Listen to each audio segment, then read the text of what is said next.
Hello and welcome back to my channel. This week I'm talking about the Korean makeup show, Just Makeup. So if you want to watch that show and you haven't seen any of it yet, don't watch, save this, watch it later. We are watching it on Prime Canada. That's where it is for us. As I'm talking, I don't know if I can control what I say, and I don't want to spoil the show for you.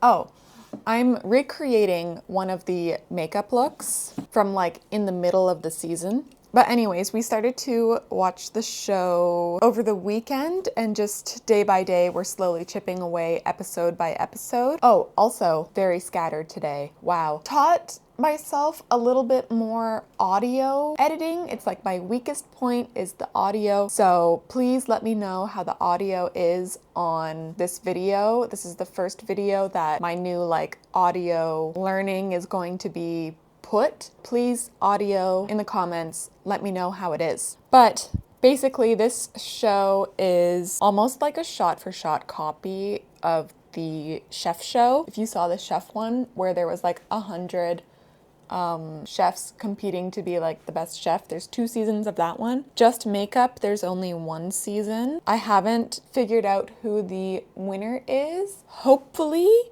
tomorrow when this goes live, I will have seen who the winner is. Really chancing myself for spoilers as well.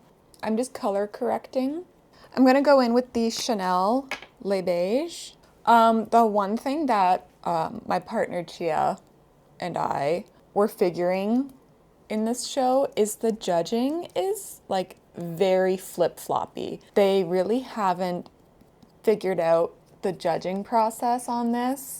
Because there are 4 judges, I think it's actually harder to control the rubric for how to judge these artists. Because there's artists that are judged by like the mean side, and then the nice side are doing makeup on either those pairs of judges' sides. If you watch the show, that will make sense of how I described that. But it seems like the one side was a lot more easygoing with how they judged these people, going in with About Face. And there was some beautiful makeups done on both sides. Wouldn't go through to continue in the show. And it was like really confusing for me because it was exactly what the judges wanted. So I gave you a spoiler warning for a reason, okay? Spoiler warning galore. I am talking about this show. Because it is a makeup show, there are makeup artists, working makeup artists, and then there's like makeup influencers. And obviously this is a Korean show, so they're all applicants from Korea. And the first challenge was basically do your signature makeup look, which for me would be a cool tone, probably a neutral halo eye or blue eyeshadow with glitter used in it. And some of the influencer artists did their makeup on their model, like what they had on their model. And then the judges would be like, oh, this isn't your signature makeup look. We wanted like a signature makeup look that stands out, and you didn't provide that. And it's like, okay, if as a working makeup artist, it would be like probably a skin forward makeup look, because that's what everyone wants every single time. They want absolutely pristine skin. But as like a content creator, influencer, you do what people know you for. And people, for me, would know me for like the cool tone, blue, glitter, grungy, kind of a halo eye, kind of depends on my mood. That would be what I would present to the judges. And all of these influencers were getting ringed out for it. And then in the next challenge, some people did just like their very basic beat, and then they were complimented for it. And so that was one of the things in the judging that was like really, really confusing. And then the other thing that wasn't consistent is they could never make up their mind with what they wanted. So like one person would be told like their skin there's like too much makeup on the skin, but it would be a makeup artist that works outside of Korea, so outside of K-beauty standards, and they would be basically told that their makeup isn't good, but their makeup is like pristine. So it's kind of like, well, if this is a makeup show and they just want you to regurgitate trendy K-beauty makeup looks, then they should have said that in the application. Like, it shouldn't have been said that it's a makeup show. It should have been said that it is just do K-beauty every single challenge, because there's more than just K-beauty in the world. I'm using my Espoir The Brow Fake Bleach. And as much as I'm criticizing this show, we do enjoy it. We do think it's fun. We do make fun of the like captioning, because when you start watching the show, there's like a little like content warning screen, and it says that there's been, what is it? It's something terribly mistranslated. It's something along the lines of like, there has been additional graphics imposed on the screen to enhance the customer experience.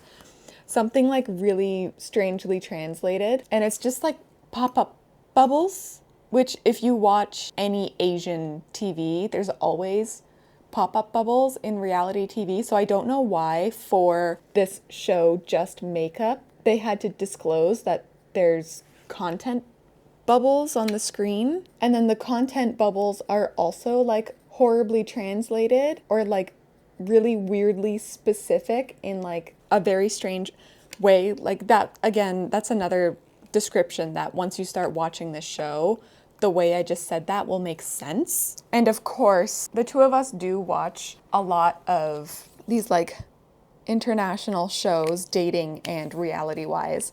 So like, yeah, things get lost in translation, and like we're used to it on like the other ones, like the cooking one, of like things getting lost in translation with that one.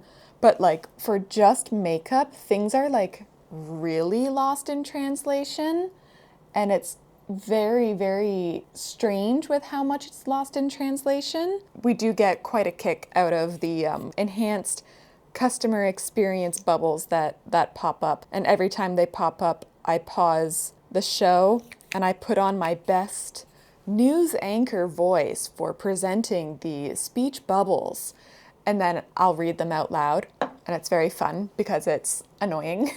But yeah, some artists that did absolutely gorgeous makeup get sent home on this show with like the most half-assed critique that the judges then turn around and give the same critique to another makeup artist, but it's in a good way. So it's very like, well, it's not deserving. It's not deserving of getting a pass. And I feel like there's a lot of favoritism in the judging, and that's why it's so flip-floppy, because that's the only other way that it is there's no other reason why the judging would be so unfairly placed on these artists. So there has to be some type of favoritism behind the scenes. And again, I haven't seen who ends up winning. We're on the semifinals right now. So hopefully tonight I learn who the winner is. The one thing about this Espoir The Brow, I do not recommend it if you don't have black hair, because it is very yellow. It's like not the right tone for bleach. The reason I bought it is because KVD Beauty discontinued the bleach pomade. Why would you do that? It was the perfect shade, so now I'm on the hunt to find a replacement for it.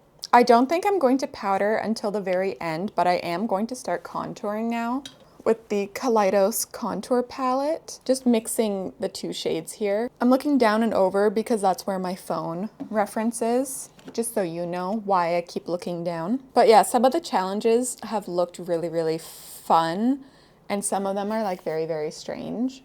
But definitely the take home from like a non-Korean Western perspective is the judging is whack. The judging is out of whack, and they have to write down some sort of rubric for the judges for next season, if there is a next season, because some of the things that they say don't make sense. And then they turn around and then say the almost verbatim judgment, and they move on to the next round. So I'm just doing a very light kind of contour, and I am bringing it like in to really highlight this diamond shape because that's what this artist has done. Granted, they worked on a male model. Oh, and that was the other thing that was very strange. This is completely cultural, but they have like no problem using like male and female models for the makeup. But then there was like a lot of mistranslated, I think, comments about the clearly gay artists on the show, or like the gay artists hamming it up for the camera as a kind of way of protection in through my lens. Very strange. It was very strange of like how do you like kind of question and mock just like the gay artists and then turn around and be like, this is my male model wearing full glam. Oddly misplaced, but I know that is cultural. I'm just using the highlighter in the same palette. I have to wash my brushes. The cup I use to usually hold my mirror doesn't have a lot of brushes in it, so everything keeps falling over. Pretty. Okay, this is where it's gonna get hard. I feel I can do this. So I'm going to prime my eye with the Milani eyeshadow primer. Yeah, I'm going to use the Makeup by Mario, the Neutrals palette, which is what is in this corner here. I really wish I could get a backup of this palette because they are reformulating the talc out of the formula, which is devastating. Absolutely devastating.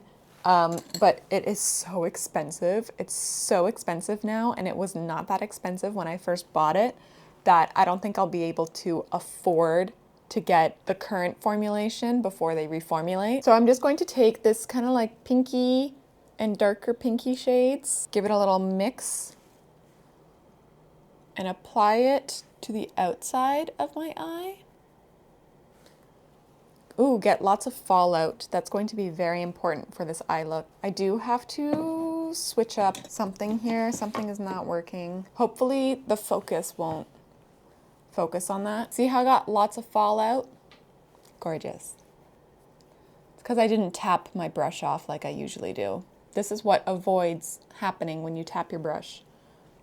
See my little tough duck also? Little overalls. That'll make sense once you watch the show. Do I do anything that requires me to own the tough duck overalls? Actually, yes, I hung ceiling drywall in these, so you know what? Yeah, get that fallout off my face or it's gonna drive me crazy. Okay, gonna connect it to the lower eye. It wouldn't be a YouTube visit without my lovely upstairs neighbor. That's crazy looking. We gotta blend that out. Okay, now the same color is going to go to the inner eye here and connect it up and in. Something like that, I think. His is much sharper than mine, but I am not working with all of my brushes right now. Now I'm going to place the black. Again, this is the Makeup by Mario, the Neutrals. I also set my camera today farther back so that hopefully I don't lean out of frame. So if there's one thing I'm really good at, it's leaning out of frame.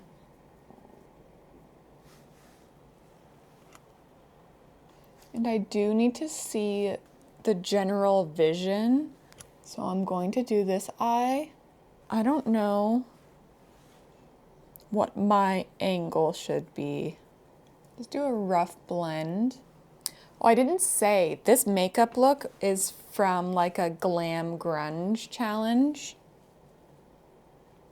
And I thought that was very up my alley. So that's why I wanted to do it. Okay, and then he connects the black somewhere in here. So I'm just going to place the black.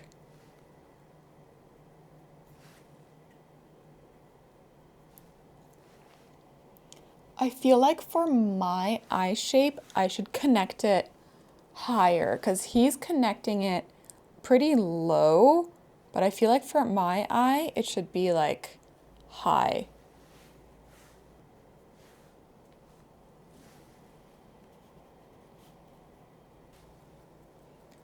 And I'm going to wing it because I like that outer eye shape more than the small rounded. Recently, the Milani eye primer has not been doing it for me, and I don't know why.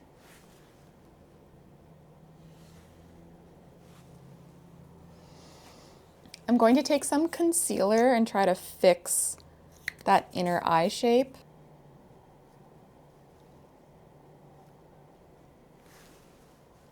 I'm going to just set that with this creamy shade mixed with the white, just to get it a little bit more skin tone. Tight line my eye. And then I'm going to take Champagne Trial, and this is going to be that kind of middle highlight. Except my eye is a different eye shape, so I'm just going to kind of take it much lower and really fill in this negative space.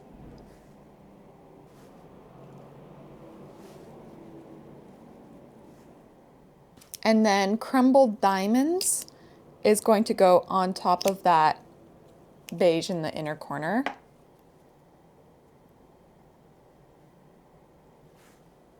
I'm going to curl the eyelashes and do mascara. I'm going to use the Lancome Lash Goddess.